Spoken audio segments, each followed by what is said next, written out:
wish I understood how to do the royalties thing with music and everything, because this would be a perfect time to play Phil Collins's "In the Air," wouldn't it?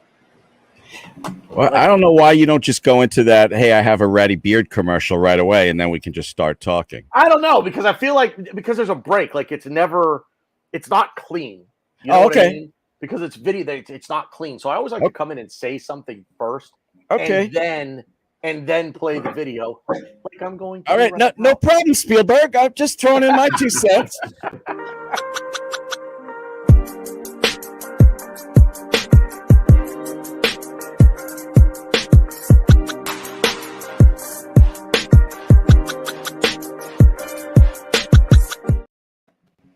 We're all about high production quality here at the same old Arsenal USA.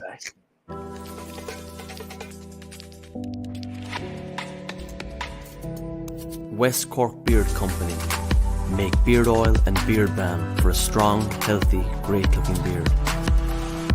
Handmade from all natural ingredients in Clonakilty, West Cork. Check out their YouTube channel for beard care tips and advice, or catch them online at westcorkbeardcompany.ie. Yeah, so how's it? Welcome to, I guess this could be considered the season premiere of the same old Arsenal USA, because the season kicks off on Friday, and I had the exact time frame in my head. I don't know, but we're less than 3 days away now. By this time Friday night, everyone, we're either going to be in a pretty good mood or we're going to be in a pretty shit mood. Yeah, so this is it. We're going to get into it. We got a lot to get to tonight, fellas. Preview the season, preview Brentford, talk about transfers.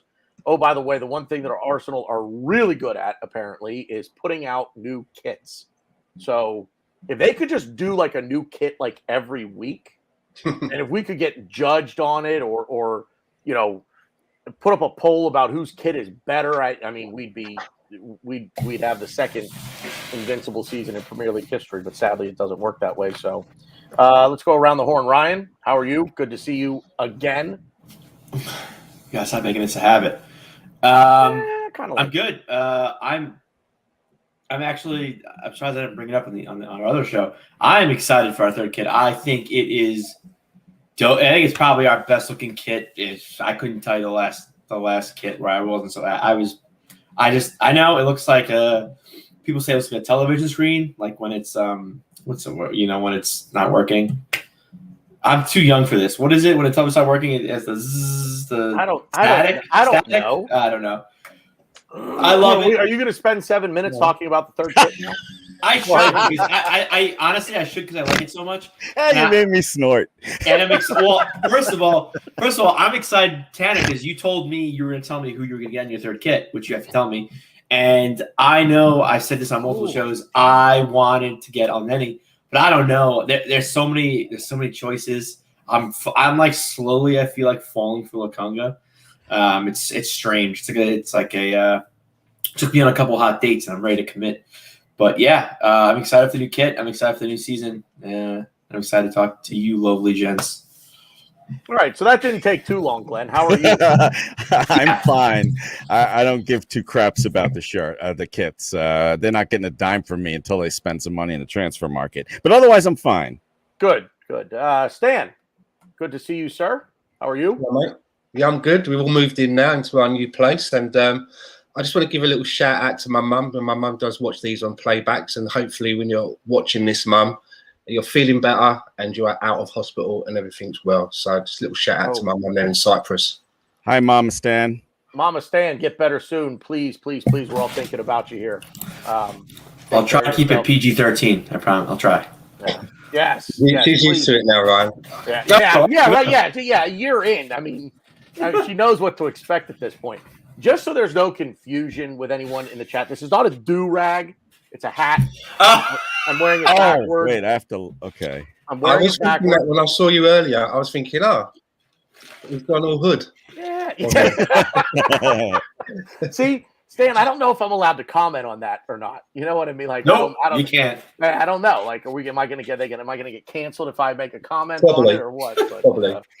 Haven't been canceled yet. So, Yeah. Stan, what do you think? Glenn says he doesn't care. Ryan says he loves it. What do you think of the third kit? Let's just get this out of the way with now. Yeah, it's not bad. You know, I like it. I like it. I like the color. I like the blue. It's not bad at all. You know. Will you be purchasing one? Um, Will you be purchasing any? I quite like that. I quite like that the home one, but there's nothing that's really jumping out at me. I think if I was going to buy one this season, it would either be the blue one or the red one. I think, but you know, who knows what we know. By the time my birthday rolls around, I'm maybe, you know, there'll be one wrapped up for my birthday from a relative or something like that. You never know. Nice, yeah. I got to tell you, so this is the whoa. So there you go. Away kit, and I got to tell you, it's pretty nice. It's a good fit. It fits well. It feels good. It breathes, but it's a pretty nice shirt. Like compared to last year's shirt, I thought it was real like light and flimsy, and this is definitely not that. So it's a good shirt. I like what they've done this year, quite frankly, with all three. I have. My only thing with that yellow one is I wish the cannon was turned the other way. Yeah. The But, one small thing. yep. That's old school when it's facing right, not left. So, but you know, so be it. We're in apparently a new era of Arsenal football. So, Stan, you want to shout out the chat for me? We got a good crowd tonight. I feel like. I feel like once he posted, you're like, "Up, Stan, call him out." MFB's in there. BX Gunner 81. Welcome. You're not Sentiment FC, Hate KSC, Pippi SCN. That's a long one, that, isn't it? London Lone Star obviously is with us every week. Welcome, mate. Thanks for joining us. Football with Brownie or Crypto with John Craven, whatever you want to call him, is in the house. And also Arsenal Maniac is in there. And Mike Mosley and one of my favourite handles, Inti Anan. That's the one that did it right there. As soon as I saw that one pop up, I had to let you shout out the chat. So, I don't know, fellas, where do you want to start? You want to start with the lack of transfer movement? You want to start with, I guess, we'll start with a season preview, I guess. We kind of touched on this last week. You know, how are you feeling going into the season? Are you just excited to watch the Arsenal again? Because for me, you know, the expectations right now are just zip. I'm not expecting to finish in a European position. I don't expect to win a trophy. So I think not having any expectations for me is going to make it a little easier to watch. You know, I'm not going to be as invested. You know what I mean? So, Stan, what do you? We've got less than 3 days now. What's kind of the emotion right now? I think it's obvious that looking what Arsenal were trying to do in their planning, I get the feeling that everything that they were planning to do this summer was all based around what they thought they were going to be bringing in through sales. And this problem is that, and you're seeing it on a larger scale with Lionel Messi, and that's that players are now pricing themselves out of the market. You know, you look at someone like Said Kolasinac. It's obvious that he doesn't want to be at the club. It's obvious that the club doesn't have him in our plans. But now he's talking to the club about buying him out and getting 5 million. Otherwise, he'll be quite happy to stay. That's kind of where we are now. You know, these players we've priced them out of the market with the salaries that we're giving them. You know, look at Mesut Ozil. He may have left the club, but I believe that we're still paying maybe 80 to 90% of his wages. He may not be here, but that's still coming out of the Arsenal pocket. And you're seeing it now on a larger scale with what's happened with Messi, right? He's basically just priced himself out of the market where, you know, he's leaving as a free agent. He could say, okay, I can't play for Barcelona anymore, but I could actually turn around and say, you know what? I could pick a club. I could pick Man United. I could pick Man City. I could pick Bayern Munich. I could pick another club in Spain, and I just turn around and say, I'll only want to get paid 150 grand a week. But he hasn't done that, right? He's gone to PSG because PSG, you know, it's like the full whack again, right? It's. Well, they line UEFA's coffers, don't they? Yeah. We've priced these players out, and now we've spent the big money on somebody like a Ben White, who I think, you know, maybe he'll come good. I don't know much about him. We've spent 20 on Lokonga, and it looks like that there isn't any more money left because we ain't selling anybody. And I still think that if we'd not made a decision on Xhaka until the window closed, you never know, that could have been more money. But I still think that, again, by selling Xhaka, the club would have been forced into doing something. And I don't want to be forced into doing anything. They'd rather have the convenience. It really comes across to me that it's about convenience sometimes of what they make their decisions. And I've never been this nervous going into a season. I can't remember when I felt this down about going into a season. There's nothing that excites me about going into this season. And don't get me wrong, you know, somebody like a Ben White or a Lokonga, they're probably good lads and that, but it's not enough for me to see progress. And my biggest worry going into this season is our captain. I'm really worried about what's going on with him. Really extremely worried. And there's, you know, we're going to be doing these prediction things. Here's one of mine. I just don't think that he's going to get 20 goals this season. No way. Can't see him getting 20 goals this season. And yet, again, we've put and we can't shift him because, again, we've priced him out of the market. Who's going to pay him the equivalent salary that he's on now? No matter how, even if we let him go on a free, he'd be lucky to get the salary that he's on. And Arsenal can't let him go for free. So we're snookered, right? I'm really worried about how we're supposed to be doing this rebuild at the minute. And then you add on top of that, we've got a manager that does seem to be having problems with shaping the team in his image because it's 18 months in now and there is still no kind of identity that I can really see. So I'm worried. Okay, I'm not excited. I'm sorry. I thought you were done. Go ahead. I'm just going to finish off. I'm just kind of like, I can't believe the season is starting this Friday. It feels like we're not ready yet. Mm-hmm. Yeah, I said it on whatever show we did yesterday. I don't even remember that. I wish the transfer season ended before the regular season starts, but whatever. Back to Kolasinac. What the hell? He wants money to leave. He's 28 years old. You stupid F, get the hell out of here. You want to stay if we don't give you $5 million? All right, put him behind a concession stand at the Emirates. That's where he'll be for the whole friggin' season. I'm with Stan. I'm not excited about it. I will watch every game, of course, partly because my family knows for that 2 hours, don't come downstairs.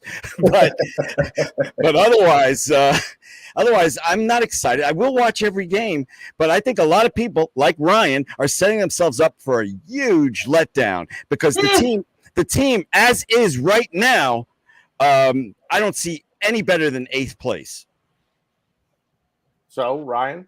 So I said, I don't remember if I said this to you, Glenn, on Bearded Cannons. Before I do want to get my beer of the week out. It's pretty, I love Penguin. Well, actually, you know what? They're fucking toucans. Whatever. It's Puffin Pass. It's pretty cute. By She and Brewing Company in Walcott. And the reason why I puff and pass, because puff pass, I'm just waiting for that season to start. Just pass the can I say doobie, Glenn? Is that what they say? Kids these days say doobie. Doobie's what we said in the 80s. I know, I was kidding. Yeah, so whatever. But I see, it's funny because I don't think I'm necessarily set up to be upset. I had Stan's exact mentality and feelings towards the season last season. I was so down. I was like, our best signings, like Willian, like what's happening? Like we're not going to be good, and I was just not happy. I was not happy with what's going on. You know, I was down on the season, but you know what? I love the game. I love Arsenal. I'm gonna watch, obviously. Yeah, I'm sure you do, Mike. I'm sure you do. But I mean, this season, I think I have a little more hope only because of certain individuals. As a whole, as a club, I don't want to say we're gonna get top 4 and we're gonna show them, but I'm more looking toward like the individualistic side of things. I'm looking more towards the ESRs, Sakas, even Pepe, who I think kind of was really putting it on at the end of the season last season. Lokonga, I think he's gonna play a big part of our season, probably because of injuries, not because we want him to, but I think he kind of needs to.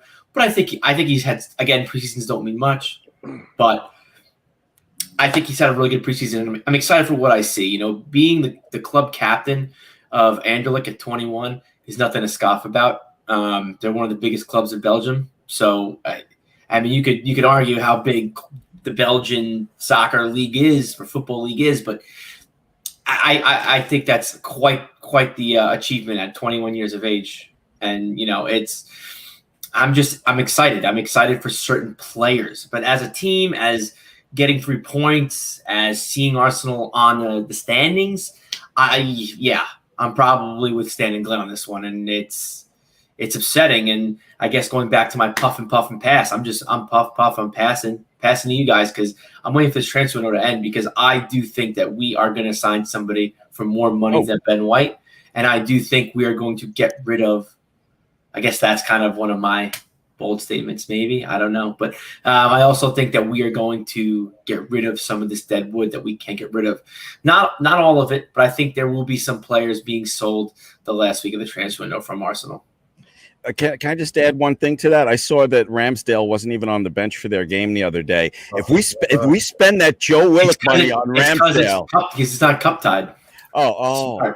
Well, I Okay. mean, it could directly be because of us. But what I'm saying is, I'm just saying, if the reason is because he's coming to Arsenal, we better not be spending all that Joe Willock money on him. That's all I'm saying. And the other thing I want to say is, I predicted this on whatever show we did yesterday, that I think we're going to get Aouar and Odegaard. I really believe that now. And if that happens, I can see us contending for top 6.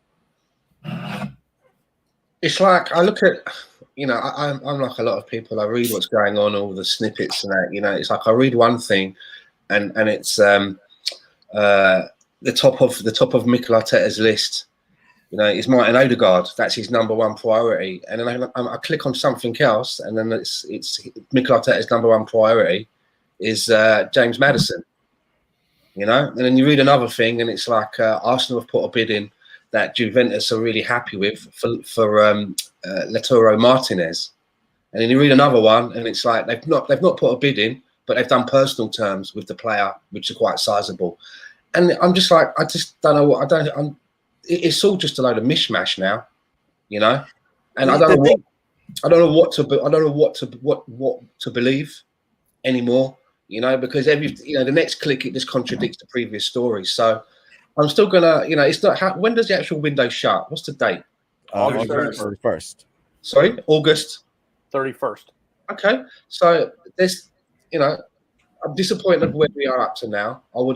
My biggest disappointment is that we haven't been able to move certain players on, and I just don't think it's healthy having a group of players around the place that are in that Kolasinac area where they know they're not wanted.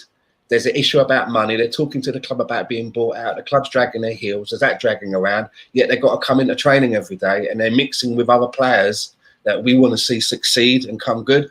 I don't like that kind of a mixture. And I'm also worried that we're going to expect too much from Saka and ESR and maybe even Martinelli this season, and we just end up playing the shit out of them, which will result in an injury, or it will result in a player burning out maybe and having a bad run of form. And then with the crowds back in the stadium, they get a bit of grief. You know, I'm worried that there's not going to be enough people to lighten the load for a Saka or an ESR or even a Martinelli. God bless you, Mike Hertz, who predicted the top 4 run. I just saw that in the comments. God bless you, man. I love that you're so positive, but I think you're setting yourself up for a letdown, my man. Real quick, addressing a couple things that Sam said. Kolasinac, I said it before, he's 28 years old. He's a friggin' idiot if he is demanding money or he's going to stay here. Glenn, let me interrupt you real quick. He's not demanding money. That's what's left on his contract.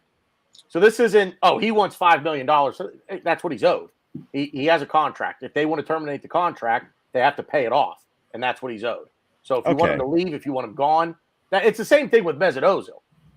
Not to bring up that name again, but it was the same thing there. It was just that's just the way the world, the business works over there. If you want them gone, I mean, it's no different over here. You want to buy somebody out. You hear the NFL, they cut players all the time, and their contracts are not guaranteed, but over there, I believe they are.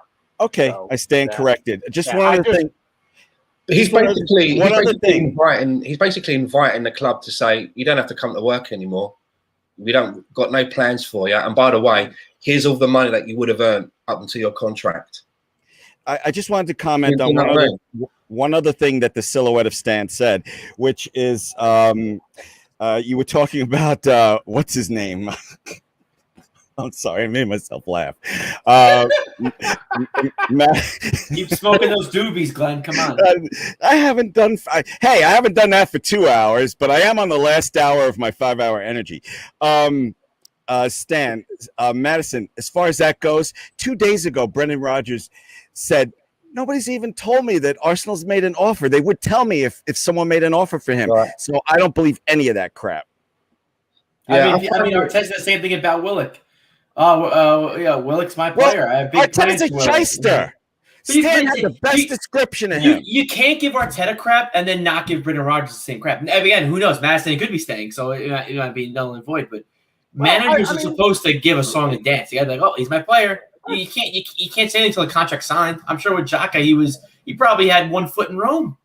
And it was like, well, you can't. I mean, that's just it. The player can say what he wants because it's not considered tampering. But the manager of the club, he can't say anything. Either buying or selling, they can't say anything.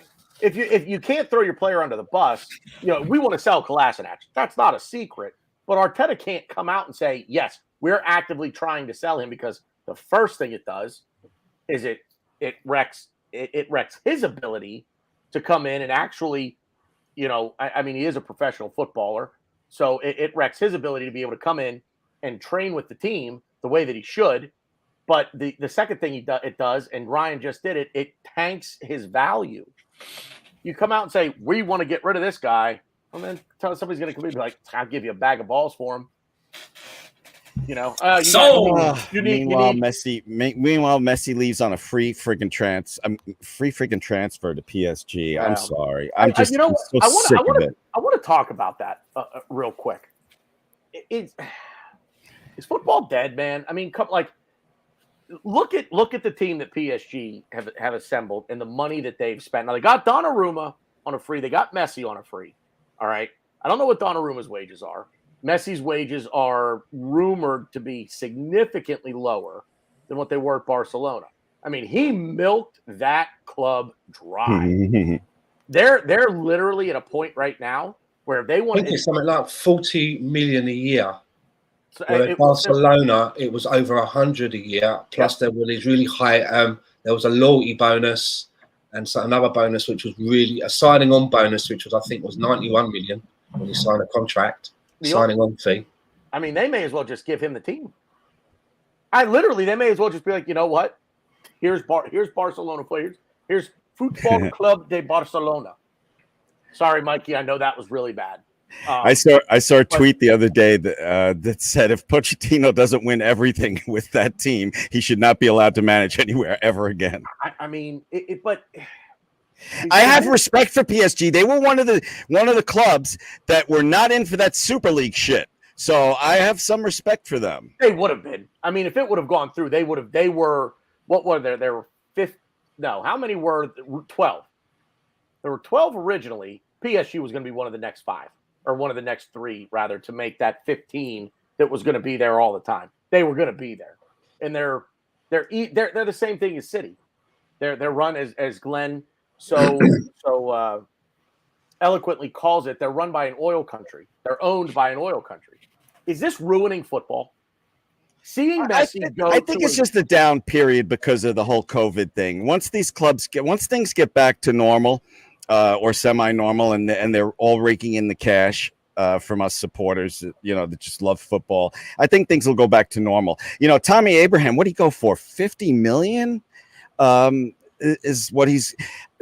I mean, the prices are just so It's weird. weird. I didn't. Tammy Abraham. All right. They agreed. They agreed. Chelsea and Rome agreed 34 million, but Tammy's telling them to give him a few days because I think he's trying to come to Arsenal. That's what I keep reading in multiple places because he wants to stay in London. And 40 million might have been American money. 40. Yeah, Glenn, I think it is. One at a time, guys. One at a time. I'm sorry. I just wanted to say 40 million might have been American dollars, not the solid. That Stan, you were saying something, and I'm sorry I missed it. What? I was just saying, Tommy says he wants a couple of days because he's waiting for Arsenal. He should know by now that we don't do things in a couple of days. You know what I mean? That's not how we work, man. Do you know what I mean? It's like we'll go to a player, we'll work out personal terms with them, but then we won't put a bid into the club. And there's a part of me that thinks that. There's a part of me that has my conspiracy theory head, and that's almost like you won't put a bid in because you don't want to get your fucking bluff called if the club turns around and says, okay, we'll accept that bid. And then they're like, what? We didn't. Oh, okay, we're buying that player now. You know, what's the point in fucking working out personal terms of a player and then not putting a bid in? I mean, isn't it it's kind of like playing FIFA. You put a bid in just to see if you'll get it accepted, but you don't really want to go through with it. So you agree to personal terms with the player just to see if it's like, I also think gauging his interest. Will you really come here?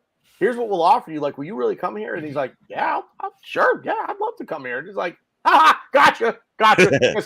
Just kidding. We're not interested. So I have a weird theory. I think it's an interesting circumstance because it's Jose Mourinho.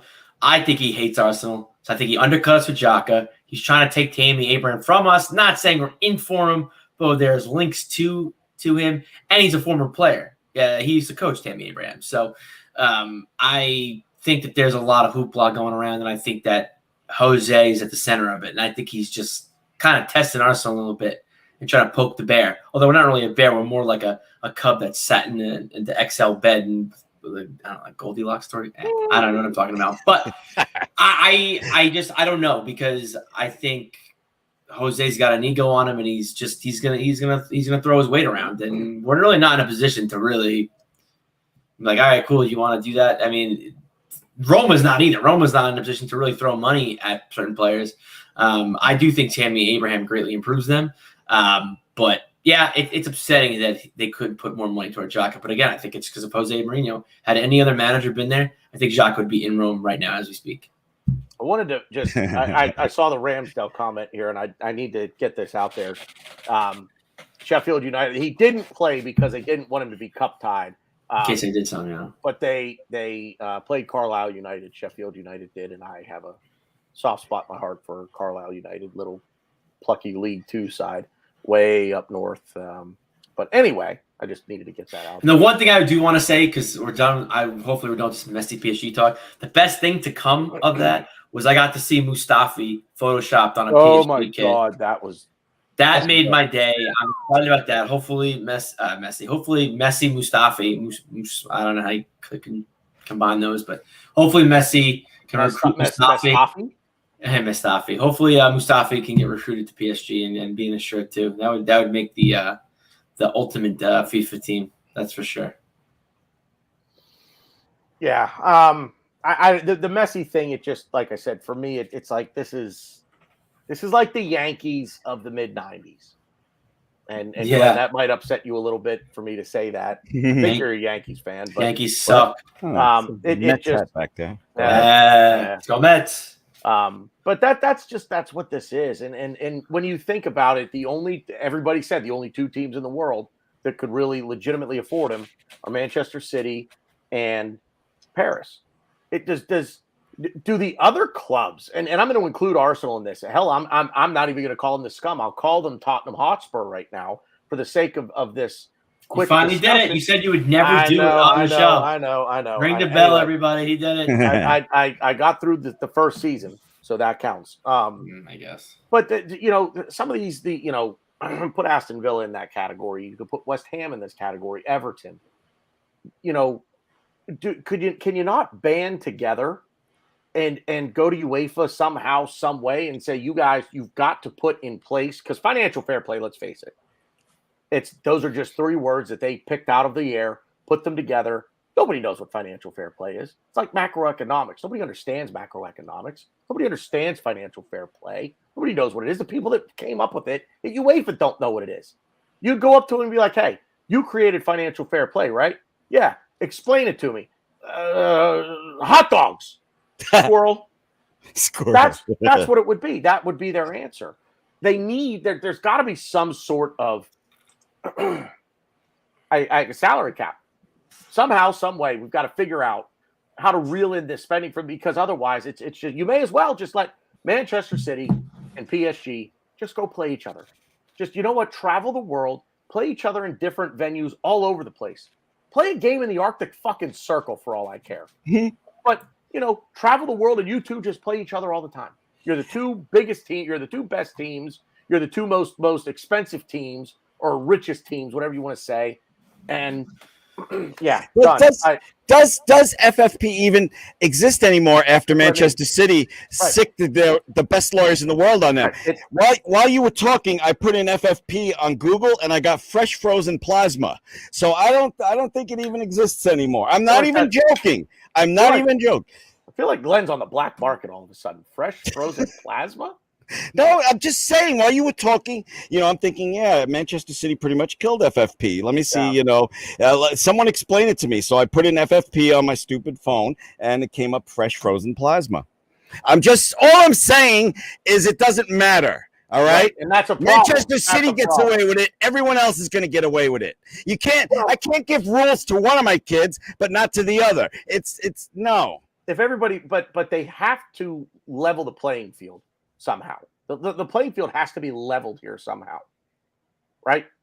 I mean that's what the salary caps in American sports exist to do: level the playing field. And I'm not crying poor. I mean, the Cronkies are filthy fucking rich. They have the money. They could spend what Manchester City and PSG spend. They just don't, you know. But I think at this rate, you're just going to see all of the best players are going to go to one of two, maybe three team, Chelsea. So every year, every transfer window, you look at, well, who are the best players that could possibly go for transfer? You're like, okay, well, there's no drama here. We know where they're going to go, right? So I don't know. I just, sounds like the NBA in America. Nah, kind of. Stan, I don't know. You got anything to add to this, or am I just kind of? I mean, off my own here? Not really. I mean, you know, it's crazy money.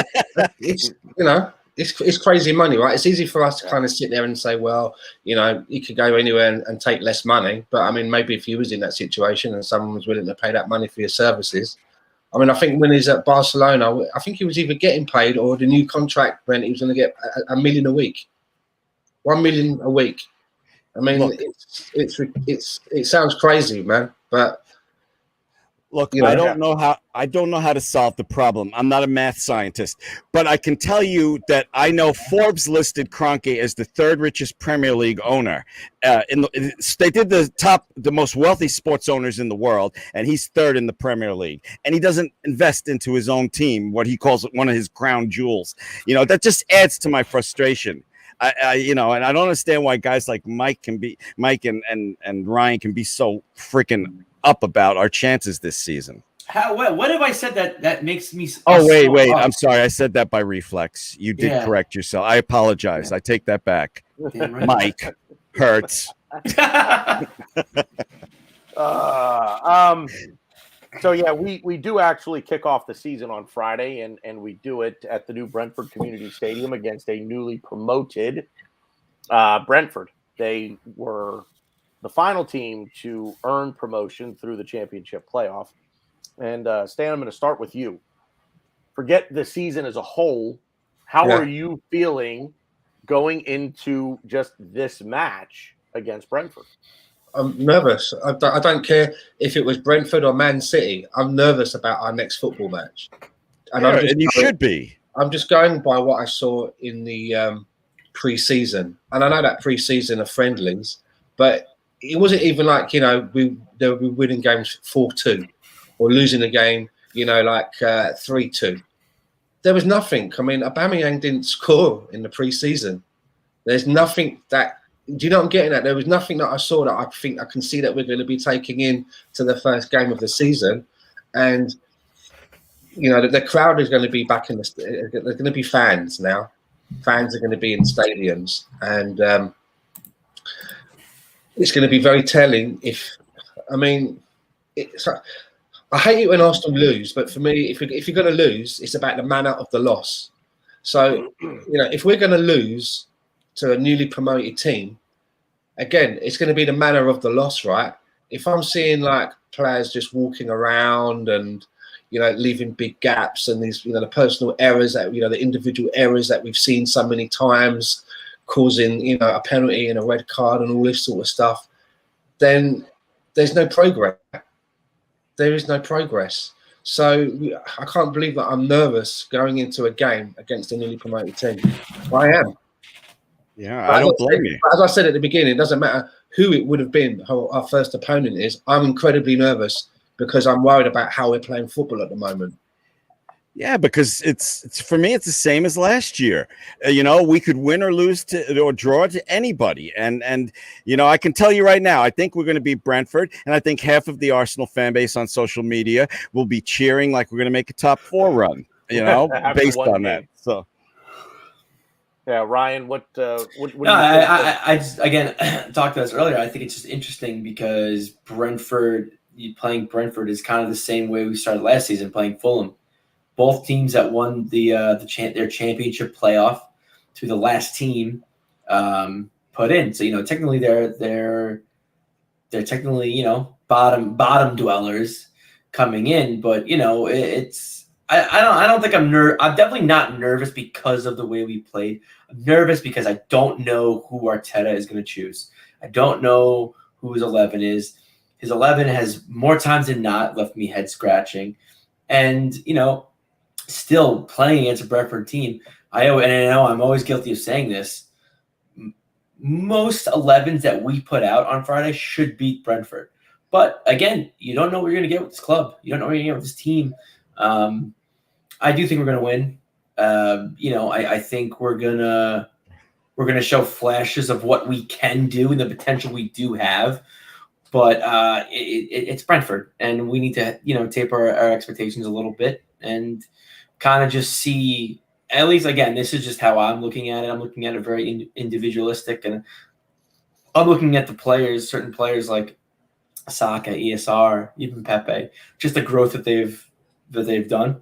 Because it's a long season, and with no European football, we're going to see these players more times than not.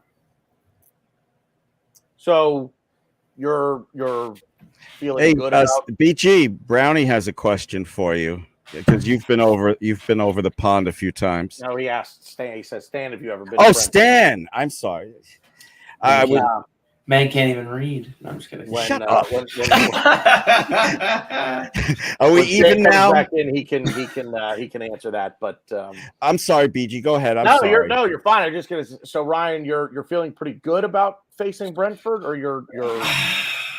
I guess good in the fact that I saw enough positives individualistically. Is that a word? Individually.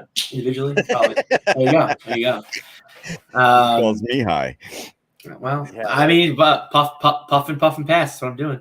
I think we have enough talent to get some excitement. I'm not saying I don't expect Stan to be jumping out of his seat. I don't expect Glenn to be taking his shirt off, waving around his head like he's at Mardi Gras. I don't think that, but I do think there's going to be some interesting things that we're going to see that'll be like, okay, okay. Like this is something. This is something we could build on. And I know people don't want to hear the word rebuild, but let's face it, we're not splashing $100 million for Grealish. We're not splashing $115 for Lukaku. So it's got to be a rebuild. We have no choice. And I think that there's going to be some positives that are going to come in this Brentford game. That's for sure. We're not going to win the league. Ryan, when you say we have no choice, you are referring to Kroenke not investing his own money into the team, right? Because, I mean, that is a choice, but it's not going to happen. Or, yes, or at least not enough to where we could spend $100 million on Jack Grealish or, again, a $115 on Lukaku. Yeah, not that kind of money. Stan, Brownie has a question for you. Have you ever been to Brentford?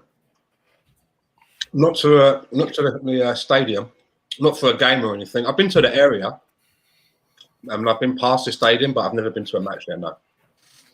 Okay. Mikey had a question for us. I'll bring. Oh my, excuse me. I'll bring this in real quick. Go ahead, Glenn.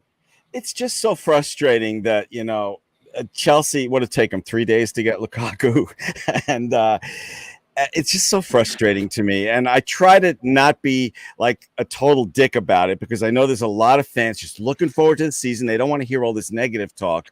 But believe me, I've never been more down about an Arsenal season that I can even remember. My expectations are so low. I wonder what it's like at Manchester City and PSG, where you have to win everything or the season's a failure. I'm so frustrated. So Mikey wants to know, do we think Bukayo Saka will start? I hope so. I want Abba on the bench.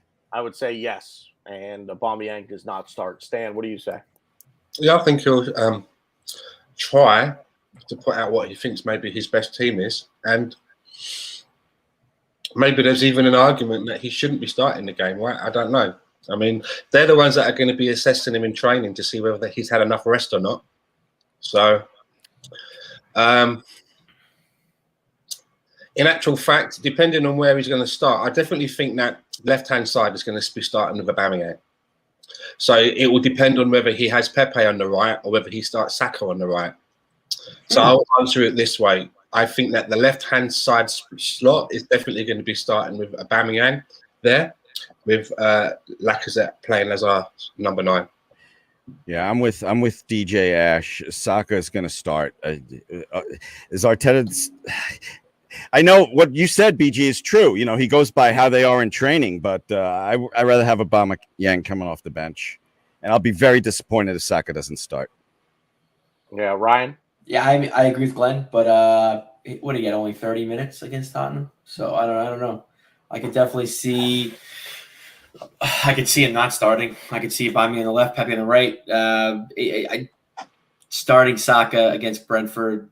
I agree. We shouldn't take any opponents lightly, and I don't take Brentford lightly. I just feel like if, God forbid, Saka gets hurt in any kind of way against Brentford in our first game of the season, it's gonna be shades of Partey against Scum all over again. And I don't know if he wants to take that risk because of this. And I think it's starting to set in with him. I think he's starting to realize the kind of situation he's in. Whether the board's backing him or not is kind of not really the issue. It's the market and the fact that there was players that I'm sure he wanted to have sold already that haven't been sold. So I think he's choosing less risk. So I can totally see Saka on the bench. I mean, obviously, I want Saka and Pepe in the wings, 110%. I couldn't agree with you more, Mike. But I would be the captain on that. Ask a question. That would erase some of my. 1 sec, Stan. That would erase some of my negativity if it was Pepe, Lacazette, and Saka, and Tierney wearing the captain's armband. That would make me feel a little bit better. Oh, I would get Chubb. I would. If Tierney's wearing the armband first game of the season, that's making a fucking statement. But you risk upsetting the dressing room doing that. Like Aubameyang you're not gonna get Aubameyang back if you do something like that. But yeah, that takes balls. But. You're talking about what's changed in the game, BG, and then Stan, I ask you a question. They're not upsetting your players in the dressing room. Oh, you millionaires! I'm sorry, did I upset you by giving the captaincy to the best left back in the Premier League? Okay, whatever. Stan, go ahead. What's your question? I would say that if they roll out onto that first starting lineup and Tierney's wearing the captain's armband, I think that would probably make me have a little small sex fizz. I think that. Yeah, I agree. Is that the UK equivalent of what Ryan just said?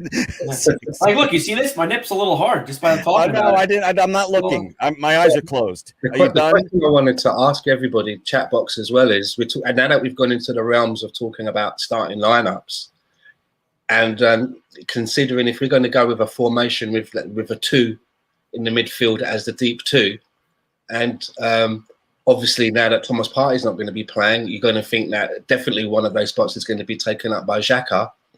What does Mikel Arteta do as manager? Does he start with Elneny, because Elneny's been around for a while, he's keeping him around, and you have Lokonga on the bench, or do you start with Elneny on the bench, which you kind of then saying, like, I know you've been around in Elneny, but I even believe that this 18-year-old kid from Anderlecht, from Belgium, is better than you. So I'm going to start with him. But then if I need you, I might come back to you a little bit later on. So it doesn't matter who you think is the better player or the better prospect or whatever. As a manager, what do you do in that situation? Do you overlook Elneny and start with Lokonga? Because if it backfires with Lokonga and he puts a misstep or something happens, and then you have to go back to Elneny, you know what I mean? You're kind of got your tail between your legs a little bit, Or do you start with Elneny and you let Lokonga watch from the bench, bed in? I mean, what would you do? Well, you know what, Stan? You see a little bit more in Elneny, and Ryan too, than a lot of Arsenal fans do. Would you? Jacques is definitely going to start with Partey injured. So, would Stan? Do you think Elneny would be a wise choice to start over the 18-year-old? I think for this match, it's a team that's just come up as well. It's away from home. There's going to be crowds as well. It's not going to be like an empty stadium. Mm-hmm. I think that I would start with Elneny. Give him. I think someone like Elneny, he needs to be shown like a little bit of confidence, because I know a lot of people want him gone. I'm perfectly happy for him to stay around as what I would call a utility player, because he's not the sort of guy that's going to kick up and by going knocking on the manager's door every week and saying, "You've not picked me in a month. I've not even come on as a sub." But when he does get his chance, I think he tries his best, and I think he's a hard worker. I like Elneny, as you know, but I would start with him, because if it doesn't work out, you don't have to pick him for the next match, but show a little bit of faith rather than just like, anyone that comes into the club, as long as they can walk upright and breathe oxygen, start them ahead of Elneny because you're fucking shit. That's bad management. Do you know what I mean? You've got to show something, right? No, I agree with you. I would rather have Elneny's experience in there for game one with Xhaka, because, our hands are tied. So, yeah, I actually agree with you on that. I'm confused. Why can't we just start Lokonga and Elneny? You said Xhaka is who? Can I go door number 3? Pat says yes. Listen, if I thought it was ever in Mikel Arteta's thinking, I would put money on that. I would love to see that as well. I would. No, I can't. I think to me, you're playing Brentford. You have to take the game to them. You have to score goals. In my opinion, I think you start Xhaka and Lokonga. As much as I love Elneny, I don't think he suits this kind of game. I think Lokonga is gonna. If he shows anything that he's shown in preseason, if he could do that on Friday, I think we're in for a treat. I think he offers something a lot different than what Elneny does, and we're going to be in the front foot for most of the game. So for me, Elneny doesn't really make sense for our lineup. And I it's crazy. I can't believe he's like this Lokonga guy is winning me over like every day. He's bringing me flowers, chocolates. He's doing the whole shebang, and I think we might see his debut on Friday. Yeah, I like the question. It's a good question. Yeah. It's definitely a good question. I'm starting Lokonga, and I can't believe I'm saying that considering the drum I've been beating for Elneny. But away from home with crowds. What's that? So it's away from home with crowds. I think, but we're playing Brentford, and we're going to have possession. I think if the game goes away from us, I think the crowd are going to make their voices known, and I just think that you can have a plan where you say to yourself, "I'll start with those two. I'm going to start with Xhaka and Elneny, but I'm going to bring Lokonga on at about 55. But I want just to give Elneny a small boost.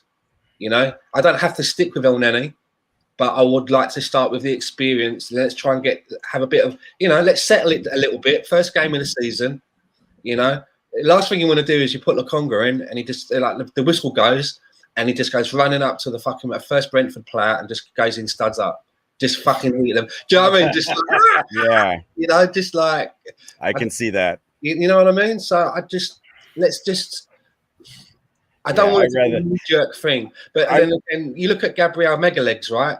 He was never meant to play his first game, was he? He was never meant to play that first game. That wasn't the plan. But I think it was. Hey, Rohan. I think it was just because of injuries and being short. We had to play him straight away, and he scored on his debut. So. Yeah, I completely agree with that. I'd rather have Elneny in there than an 18-year-old with his adrenaline and testosterone. Glad he's 21. Oh, all right, 20, whatever. You said I'd rather have the experience. The chat corrected you a million times. I don't watch the chat because can we get this kid hooked on phonics real quick? He can't read. He's 21. I don't put the comments on because I can't do two things at the same time. Oh, we know, Glenn. We know. So first, shut up and all right, whatever. Hi, Rohan. How are you? How's life as a lawyer, married guy, and whatever else you got your hands dipped into? Everything else, saving the world too. Damn right. Who's your midfield on Friday, Rohan? Jump right in. Who's my midfield on Friday? It's got to be Xhaka, isn't it? Xhaka's got to play. Xhaka and Lokonga, that's and then attacking midfield with ESR. That's what I think is going to happen. Saka, I don't know if he's still ready, so I don't know if he's going to start. But Auba on the left, not informed still, so he goes to the bench as soon as Saka's ready. Pepe on the right. I hope he continues his good form from the end of last season. And I think he's done well, pretty okay in the preseason as well, right? So him and Lacazette in the middle. But does it really matter? Are we confident? Are we happy? Do we think there's going to be changes? Because the comments seemed like that's our attacking squad, wasn't it? Yeah. Well, you know what, Rohan? Answer your own question. How do you feel? I'm not enthused. Still, I come here every time thinking that Ryan is gonna make me somehow positive for the season, but that's all I hope for, because I'm just eternally. I have not been not looking forward to a season this much since I started. Never. It's so funny. I seriously wish you guys were with me last season because I was exactly in all of your shoes last season. I was I'm not looking forward to this. We're going to be terrible. And you guys are yeah, this is it. We're going to win Europa. So what you're saying, do you feel how you felt that time last season? How you feel now? Do you not feel as bad as last season? And is that I feel better because we have Lokonga, we have ESR. We have individuals that can excite us. Granted, on the standings, granted, our points, goals for, goals against. Yeah, no, I'm not excited for that. But to see ESR grow, to see soccer grow, and after his horrible end to his Europa League campaign, which I wish on nobody, but I think he's going to be so much stronger. He's going to be so much better, and I'm so excited to see that. That's what I'm anticipating, and that's what I'm excited for. I'm excited to see a 21-year-old captain from a big club in Belgium come into this team and take it by storm. Granted, we're going to have people weighing us down. There's going to be roadblocks in our way, and I'm not saying we're going to win the league. We're still like a 6th to 8th place team, but I don't think we're done yet. I think we're going to make more signings. I'm excited for them because I think we're going to sign someone for more money than Ben White, and I think we are going to bring in some help in the middle of the field. But again, it's all individual for me. It's all individualistic for me. As a whole, as a club, I don't know. I'm probably where I was last year.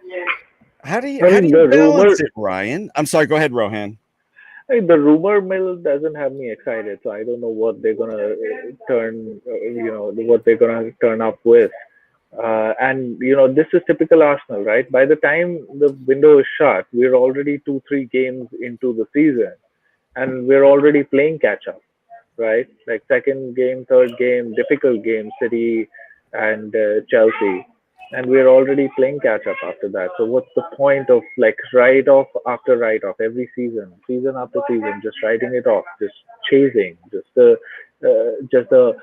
points totals increasing, and then we take one particular part of the season where we've done better than the rest of the season, which we've absolutely bottled, and somehow that's supposed to give us hope, in this period between week number 17 to game week number 23, we were third in whatever, some shit.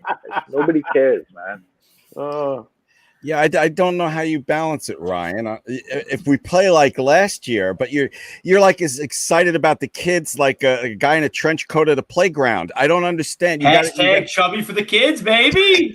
Where do you balance it? What if we have you still gonna have all this excitement, enthusiasm if Saka scores 15 goals, but we finish 8th again?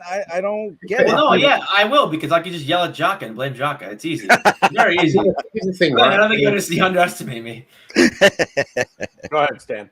I think the bigger question, the bigger overarching question of all of this is, it's like, has Mikel Arteta learned enough over the last 18 months to do what he's supposed to be doing with Arsenal? Because last season, I was, coming towards the end of the season, I was definitely in the camp where I felt to myself, there is, any other manager of experience would be able to get more out of this. And I have to use Chelsea as the blueprint for that.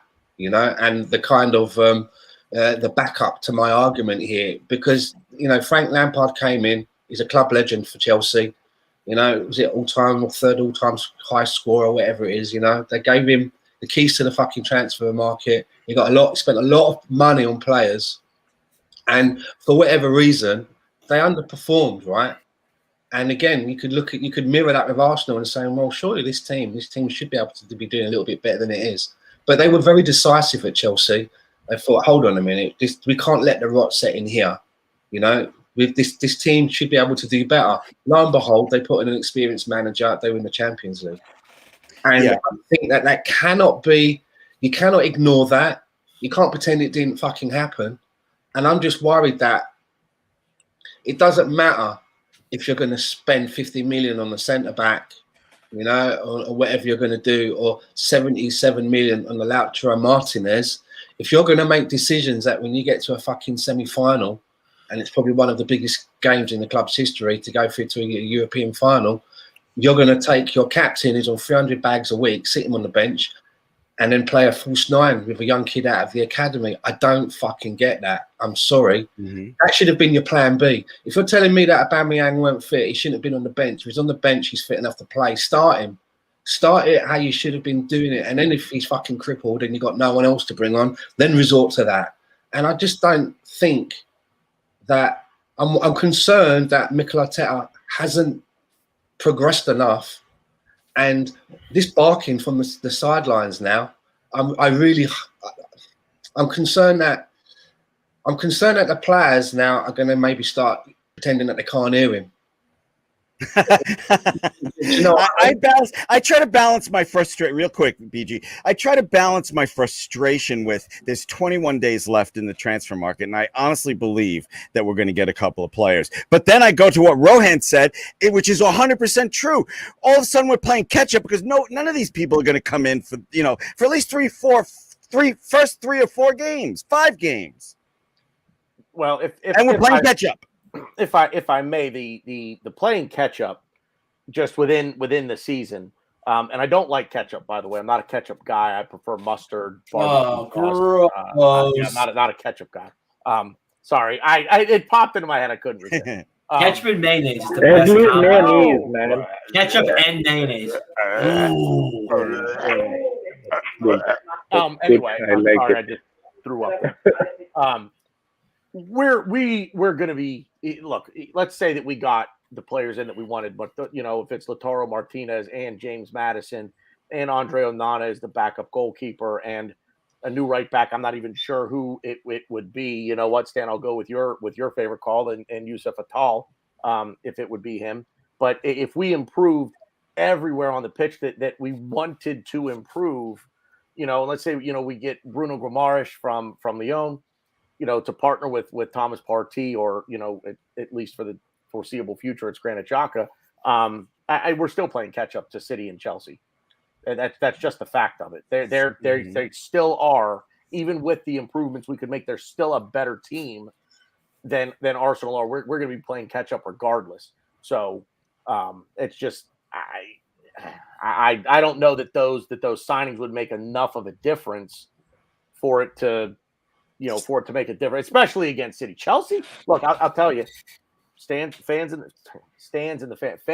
the stands, okay, for the first time in a while. We've beaten Chelsea 3 games on the trot now. All right, 3 competitive matches on the trot. I'm not saying we will. I'm not saying we're better, but I at least have a hope in that game of it being at home with the fans. If we can get a win at Brentford, there's a good feeling walking into the stadium, and hopefully the fans are behind the team. And nobody expected us to win Boxing Day, right? Nobody expected that win. I don't think anybody expected to win at the Bridge late in the season, and we figured that out. So I got to figure out the scoring. That's the biggest thing. Got to figure out the scoring, because if you don't score, can't win. You don't think Lukaku makes Chelsea a much better team? BG? Yes, I do. Yes, I actually do. I think right now, this is not one of my 3 predictions, but I think Lukaku, if he does actually get enough playing time in the Premier League, could win the Golden Boot this year. Yeah, I would agree with that. I mean, but I don't know. He's a stud. But I don't know when he's going to actually come into the team.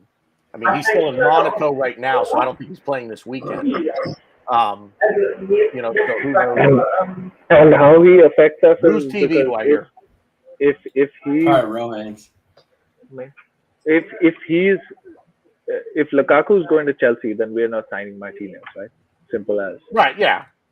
I mean, that's a done. I mean, we weren't signing Lautaro Martinez regardless. Let's get because you counted him in the signings that we could potentially make. Right? But I don't think we were getting him. But a couple of interesting comments or conversations going on in the chat box. So I'm going to start, Ryan, with you.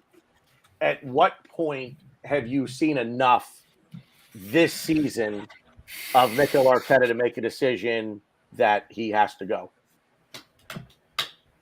At what? Give me a number of matches played. I don't know. That if it is bad enough at that point that the decision is made, okay, it's he's got to go. I've kind of already soured on him already, but it really just depends on who we can. This transfer window is everything. And again, I'm not saying we're going to be a complete team after this window. I don't think we will be, but we better be damn close. At least complete enough to get into that top 6. Because I personally don't think top 4 is attainable this season. I really don't, unless crazy things happen. Like, to me, I think last season was a complete anomaly. I think last season you had teams dropping points for fun. You had, you had Glenn and Rohan playing center back for Liverpool. There's just so many things that can happen in this season. But yeah, I think it just starts off at a transfer window, and it starts off again. And this is just, I guess, my thing is the kids, is the Lokongas, the ESRs, the Sakas. If they're not doing what they're supposed to be doing, if they're not doing what we think they should be doing, then yeah, he's not the right guy for the job, because we are trying to get better. I'm not saying we're not. We are, and we're like rebuilding and stuff. But let's face it, we're on the younger side as far as squads go. So I think we're going to kind of lean on our youth a little bit this season. I'm not saying we're going to play all kids. I'm not saying ZEUS is going to start every game. I'm not saying Balogun is going to start every game.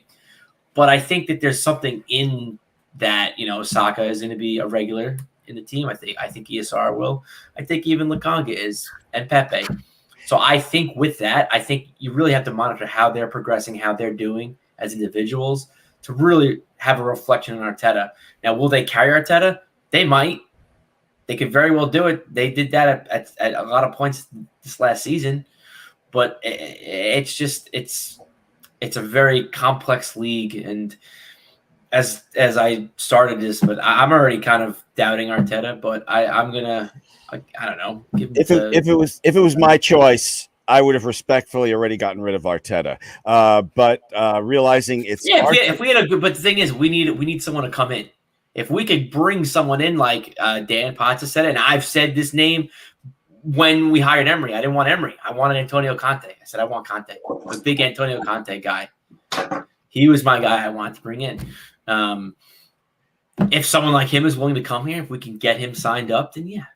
See you later. Arteta. Okay, just real quick before I think we can. Rohan and Stan answer this. I'll give him till Christmas before I start getting loud about it. About not wanting him. If we're the same as last year at Christmas time in December. Go ahead, guys. Go ahead. Well, we're on Arteta. How long a leash does he have with everybody? I was already since Christmas last year. I was saying that he should be gone. So I'm not going to change my stance. This preseason hasn't shown me enough. In fact, it's shown me that he hasn't learned, and he hasn't got either. He hasn't got the pull, or the club don't back him. It's one of the two, and both of them are just as bad. So if that's the situation and there's no hope, then I think we're just wasting time with him. No. Stan? Sorry, I was looking in the chat box, and it seems like old James Fernandez is having a bad day. I was reading along too. It looks like he's looking for like he's caught his missus, right, getting off with someone else. Right, so he sacked her. now he feels a bit bad about it. It was supposed to be going on holiday with her family for a couple of weeks. And I was just about to write him a little bit. You know what, James? I don't know how old you are. If you could write in the chat box, I'd like to know how old you are, James, if you don't mind. But I'll give you some worldly advice, right? I'm 52 years old, James, and I can tell you this now. If you've caught her doing that, I don't care if she's had a drink or whatever, you can't trust her, right? She's going to do it again. She's capable of doing it again. Now, you may feel bad now, right, that you're not with this bird anymore, and you probably really liked her. But I want to know how old you are, because if you're in your 20s and that, you're going to find someone else. Don't get me wrong. I'm not saying that if you're in your 30s, it's all over. Don't get me wrong. You can still find someone, right? You're 40, If you're 40, you're fine. You know, when you get to my age, you know what I mean? When you get to my age, right, you basically put out to pasture, basically. But I'm sure you're a young man there. Don't worry about it. Find someone who's going to be true to you, and you don't have to keep watching over your back. So anyway, that's just my little advice to you, James, right? Because obviously you put it in the chat box. Now, regarding Mikel Arteta, you remember I've got these scales, right? I had my little balance. I was 50-50 when he came in. And some of his decisions, I was swaying. I'm now at 90-10. 90-10 that I want him gone. And what's really swung the scales for me is that, again, I'm being asked about this rebuild and believe in the process and trust in the rebuild. And I just think that when you start extending contracts to Xhaka, and we should have taken, if they weren't offering the money, we should have just taken, it's about a rebuild. And I just don't think that we can rebuild on the same shaky foundations. And for me, that contract, I think that position of where he plays is a glaring hole for us. And there are so many games where his role, for me, it really cost us, in my opinion. And I don't care about what you've done at the Euros and the international stage where the game's a lot slower and you have a lot more time and space. I really think that giving him that contract was lazy and convenient. And he was very instrumental behind it, the manager, as we're talking about. So that's really pushed up the scales now. I'm really annoyed about that. And even though it's been like a week or so, I still haven't called on it because I think it's going to bite us in the bum a little bit later on in the season. So, I'm still giving him to October, like I originally said. However, and this is my second prediction. You asked for 3 predictions. My second one is I don't think he's going to be our manager when the new season starts. And what? Because I think that, wait a minute, that's 3 days away. Next season. Sorry. Okay. What I'm saying is this time next year, he's not going to see it through this season. I don't think. I think that now that we've got crowds back, and if some of the stuff on the pitch continues that I saw last season, I think that the crowd are going to be very vocal about it. Well, the odds on Arteta getting sacked are 10-1. You can make some cash, Stan. I didn't know that. Oh. 8th most likely Premier League manager to get sacked. He's 8th right now? Yeah, I'm not going to bring up the list because I can't do 2 things. No, that's why I don't have the comments on. James Fernandez is 18. He just got his A-level results. Well, 18? Oh, you're just a baby. I hope you've done well in your A-levels, man. But I'll just say at 18, you've got it all in front of you, sir. And this is probably not the first time that you're going to suffer a little bit of heartbreak. It happens. That's part of it. But I guarantee you this, James, you will find someone else, and you will find someone that you're going to be able to trust. And that's the most important thing. You don't want to be thinking now, right? If you take this bird back on, you get her back on the firm with you, that every time she goes out and says she's going around her mate's house, that she's not there.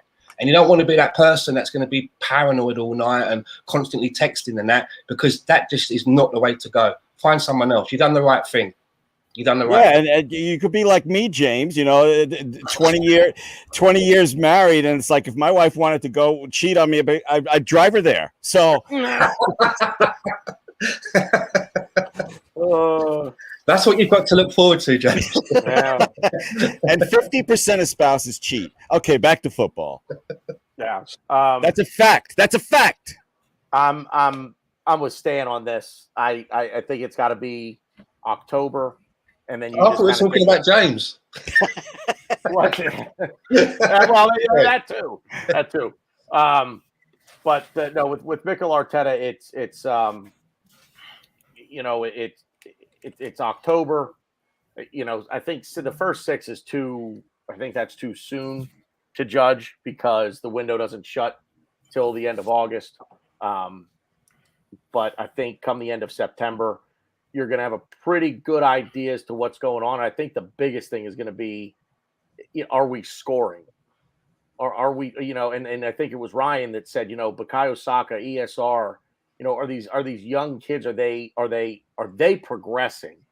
Do they look like they're better now than they were, 6 months ago, 8 months ago? I need to see some progression there. It's the end of October, and then it's month to month from there. But that's just it, BG. I don't think he manages his players well. Whenever they get into form, all of a sudden they're on the bench. That's why I think it took Pepe so long to adapt to the Premier League. Now, I agree. It was always, and I think we'll all agree on this, that we would see the lineup game to game, and it's like, what's your problem?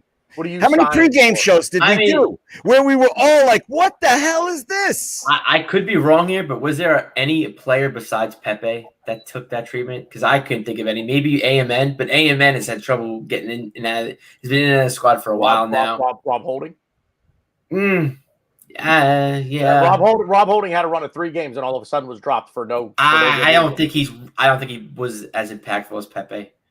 I think our center backs were interchangeable at that point, and I don't think he was our best center back. So, but the one thing I do want to say real quick, I really like Kevin C's question, and I was going to ask you guys that because I know you guys are all Arteta out at this, that, and the other thing, and I'm leaning more towards that way myself. But who are we going to get? Who's going to want to come here? And granted, I do believe Arsenal is a big club, and I do believe we have very significant, rich history that could lure a manager to be maybe inquire about. But then when you look at exactly what Kevin C said, okay, thank you, goodbye, and then they hang the phone up. I don't see anybody of significance. See, at this point, we've got to be radicals, right? We have to do something out of the box, and if that means throwing some extra cash, throwing some extra cash, getting somebody in. I mean, Conte, he would have come in for the project if we could have ensured that we give him the money when the transfer fund. So you're saying since we're not spending money on players, we're going to spend money on a manager? That doesn't make it. I don't disagree with what you're saying, but it doesn't make sense. Okay. So then that means that just because we're not spending money, we should just be happy with Arteta. Then what is the point of having Arteta? Why can't we just install like you or me or like the 5 of us? Because they believe the board and they believe in Arteta, and I'm not saying no, they don't believe in Arteta. You just said that they don't believe in Arteta, but he's the cheapest. The board does. The board believes in Arteta. If the board is looking for the right direction, then they have to look for a better manager. But if nobody wants to come here, we're just going to go talk in a circle. Then the board does not want the best, right? The board needs to lure the team. See, there has to be some sort of impact. Just think about it. Today or yesterday, PSG has signed Lionel Messi. They have signed Lionel Messi, and 10 years ago or 12 years ago, I don't know, like whatever PSG might have been like 30 years ago, I don't know. But 10 years ago, they were nothing. Now Well, yeah, they break have the rules. ability. Now so what? Like, what did we get by following these rules? Well, I'm not saying we should follow the Correct. rules, but they're breaking. So they have been able to sign arguably the best player in history because now they have made a name for themselves. It's not just because they throw the money. There are many other teams. Manchester United have thrown the money, but it is PSG who has shown that year in year out they are going to they're going to challenge. They're going to have the best players. They're going to have the best squads. They're going to try to win things, and that is how people will come. Hey, enough, man! Like, I don't. So you're saying we should break all the rules and just we just have an infinite cash and just spend all the money and buy whoever we want. You don't have to spend enough cash if you have the right manager in place, and if you have the wrong manager in place, then you can spend as much money as you want and nothing. I don't think Pochettino is anything special. PSG got Messi because they break rules. He's better than Arteta. I'm not arguing. That's not my argument. My argument is Pochettino is not going to. Pochettino on any other team is not bringing Messi. Messi is on PSG because of the money and because they threw money at him and they're like, "Oh, come on, we'll pay you whatever you want. We break rules. We have members of PSG on the UEFA board. They constantly have been known to violate the FFP. And like Glenn said, I think it's fast food plasma, whatever you said. I don't even know. They've been in breach of these apparent rules that are in effect for quite some time now. Man City breached them. They almost got kicked out of leagues, but they figured their way around it because they're no country. I don't know. But like, I get where you're going, but like you're like saying, okay, cool, we need money. We gotta pay our kids through college. Let's go rob a bank. Like the guy Joe on the street, he robbed a bank last week. We could do it. We could rob it. Yeah, well, Joe eventually is gonna go to fucking jail. I mean, granted, PSG is immune to that because they have players on the board, so it's a little different. But you money. I can't believe I'm gonna quote my dad right now on a soccer podcast, and my dad doesn't know the first thing about soccer or football. Money doesn't grow on trees. We can't just be giving money out and just give you a contract. We're not gonna bring Messi here. Okay, value as a club year by year is just decreasing. If money does not grow on trees, then why are we burning all of the equity that we have in terms of goodwill? Because of the former regime that paid these players through the asshole in wages, and now we can't get rid of them. Come on, man! Like, when are we going to get over the former regime? It's been 5 years. That was the last time when we were in the Champions League. When the players leave, I will get over the regime when the players that are here from the previous regime that were overpaying are gone. When they're all gone and we're not still paying those wages, then I'll be over it. How can they be gone when this manager keeps giving them contract extensions? How can they be gone? They'll just continue being here, no? Kolasinac, no. Xhaka, we had to out of pure necessity, and to some people, Xhaka is an asset to the club, and I'm not going to argue that because I'm slowly turning the page on Xhaka, and I actually kind of see his use to this team, not as a starter but as a bench player. And then you have people in the academy that people don't want to buy. Nowadays, especially in the Premier League, you want to test it. You want to go take it out for a test drive. You want to get a loan and take him out on loan, and then if you're like, okay, I like it, I'll buy it. It's not that it's not that simple. Okay, first of all, Ryan, everybody turns into their parents. Second of all, if you're hung up on getting a big name as manager, if Arteta goes, and I want to be wrong about Arteta, I do, but I'm with Rohan. I think it's the wrong man, wrong job. But who heard of Arsene Wenger when we first got him? Okay, I don't think you need to be hung up on having a big name to replace Arteta. Having the right guy in there is important. Couple of things, right? When Arsene Wenger came to us, he'd already managed in maybe 5 or clubs or so, maybe 6 clubs, different countries. We might not have heard of him, but it was a day, it was a time without social media. We just had the back pages of newspapers. But he was seasoned, right? He'd been around. Mikel Arteta is basically where Mikel Arteta is now, is where Arsene Wenger was when he started at fucking Nantes or wherever it was, right? So it's kind of worlds apart. And if the original question is, can we attract a top manager? And it's like, oh, why would anyone want to come to Arsenal? It's quite simple. And Ryan kind of alluded to it when he was just talking there. It's money. If we showed the manager the right amount of money, we can get anyone to come here. But you have to remember, right? If you look at the pay scales of managers, I think Brendan Rodgers is on somewhere between 12 to 14 million. Mikel Arteta is on less than 5. That's Probably why they like him so much. That's where we're operating, right? That is where we're operating. And I truly believe that the money that we pay to a manager is probably one of the first and foremost things that the board think about when appointing a manager. We could bring in any manager if you're willing to give them the market rate. We could bring in Conte, we could bring in Allegri, we could bring in any manager if we were willing to say, we will pay you your market rate. But that's the problem. Arsenal doesn't want to pay the market rate, which is why a club as big as Arsenal, because of the people that own it and the people that run it, they're quite willing to let Arsenal be the fucking training wheels of a manager's first run at the job. And that's at the crux of this, right? And that's a fucking disgrace. I was 50-50 when he was appointed because I was like, it wouldn't be my first pick, but, okay. Let's see what he can do. 50-50. But at the end of the day, we've given a guy a job that's never fucking done this before. I don't care what he's done with Pep Guardiola. I'm not saying he just put the cones out, but he's never done it to this magnitude. And they've now given him extra duties. They promoted him from head coach to manager. So he's got his fucking nose in more troughs now. He's taking his eye off the ball when he's still learning about the coaching side. And I honestly think that this is really beyond him. And I don't think that just letting him get the players that he wants is the answer. And the reason I say that is, and I'll say it again, Frank Lampard at Chelsea. Frank Lampard was given a fucking huge toy chest to play with. Do you know what I mean? He could not get it to fucking work. And Frank Lampard is more of a legend to Chelsea than Mikel Arteta is to Arsenal. And you've got that goes back to being ruthless, Stan. We got to be ruthless. When Everton were looking for a manager at the same time as us, surely you would have to say that. If you're saying legendary status or icon status, Mikel Arteta has more of a reputation with Everton than he does at Arsenal, and Everton weren't interested. They went for experience.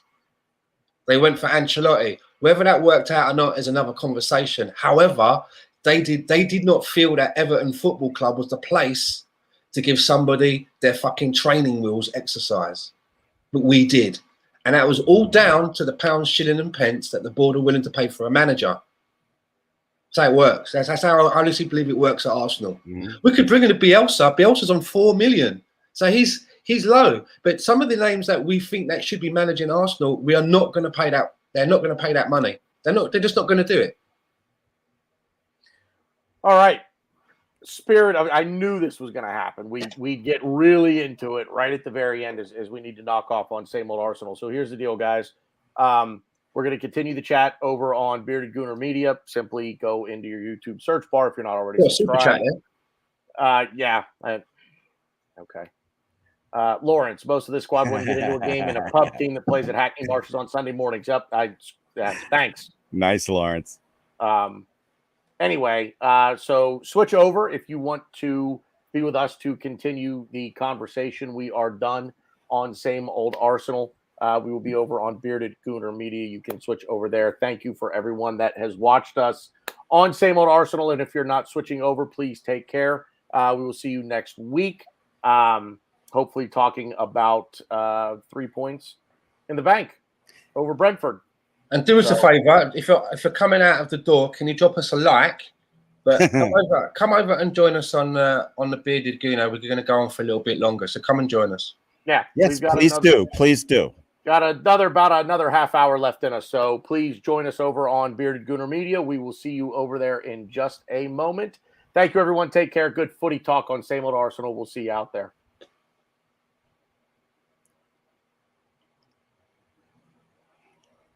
I need a big on-air, off-air sign. Are we still on? We are still on, apparently. Hi, everyone. Hi, everybody. Nope, apparently we're still on Same Old Arsenal. It won't let me do this now. Huh. Well, we'll figure it out here in a minute. Technical difficulties. Stand by.